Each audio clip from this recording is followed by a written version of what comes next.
Okay, thanks, Tim. Good morning.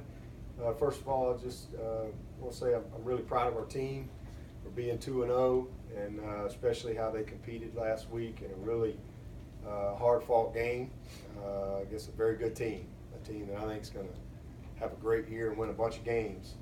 Just proud of our guys, and again, the start that we were hoping to have, but really excited about another big challenge this week. Obviously, Louisville is an outstanding team and a difficult place to play. Game day, heading up there, and 8-12 kick. It's exciting, and really looking forward to it. It's going to be a lot of fun. To me, that's what you come to Clemson for, to be a part of games like that, and in great environments. And again, got a lot of respect for Louisville, their team. We've had some incredible battles with them, and don't expect this one to be any different. Offensively, I mean, they're crazy good. It's video numbers. I mean, it's unbelievable. The numbers, they're averaging 614 yards a game and 7.6 yards per play. That's incredible. And they've played two pretty good games, two good teams where they've had to put up those numbers. So it's just impressive. I mean, Lamar Jackson is unbelievable football player. He's fun to watch. He's not fun to prepare for. He's not fun to play against. I much prefer to watch him. I enjoy that a lot better. We got our hands full with this guy, man. What a player. He's averaging 505 yards a game, averaging in 2 games, 505 yards a game. So big challenge for the Tigers this week as we get ready to head up there. Their offensive line, they're really good. They're well coached.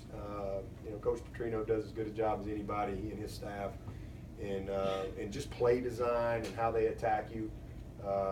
They do a great job, and they're probably got as good a group of receivers as we're going to see. They're big guys, 6'4", 6'3", 6'2", so he's got a bunch of playmakers at his disposal, and they do a good job of getting it to him.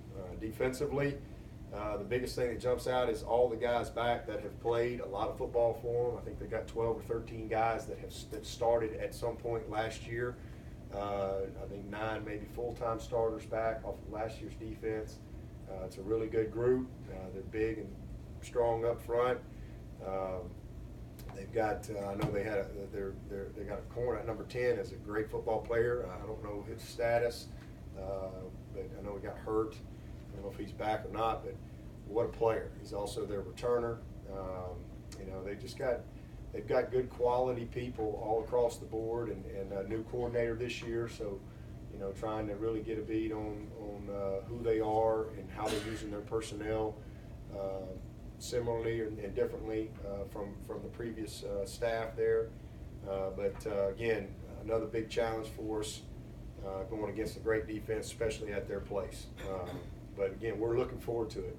This is a fun game to prepare for, because you just know that, man, every play is so critical, and you got to make your opportunities count when you get them, and then just the challenge of playing against the Heisman Trophy winner.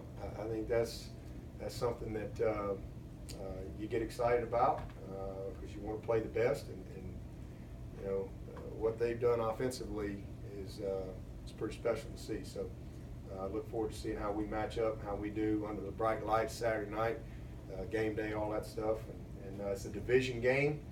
That's our next goal. We can't win the division this week. Neither can they. We can't lose it. Neither can they. But, man, you can get off to a great start and really stay in control of your destiny within the division. And that's what both teams want to do. And we're going to work our tails off to see if we can get off to a good start in conference play.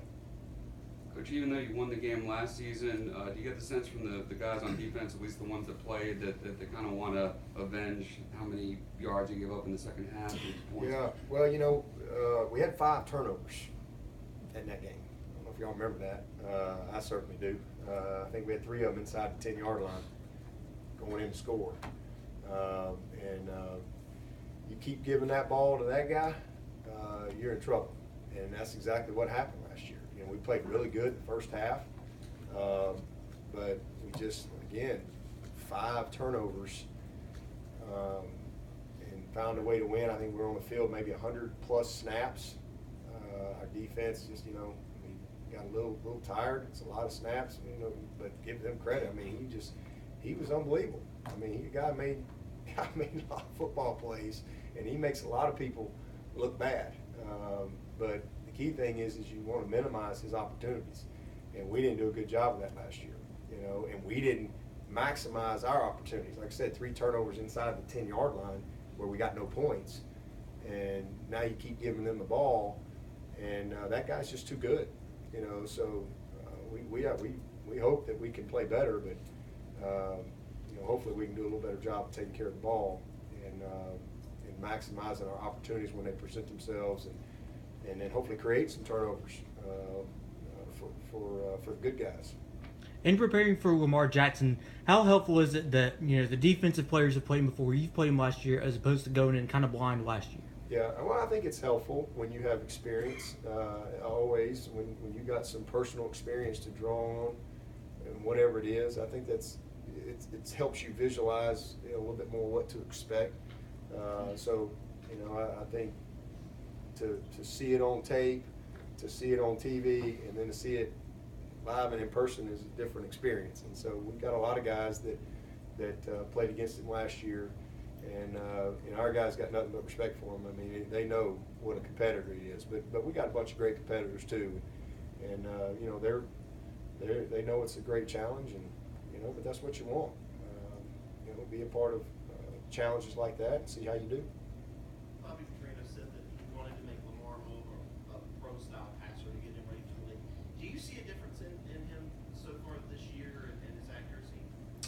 He's throwing the ball well. I mean, they got big plays all over the place, and they get the ball down the field. They've been a little bit more 5-man protection in the first 2 games, than maybe last year.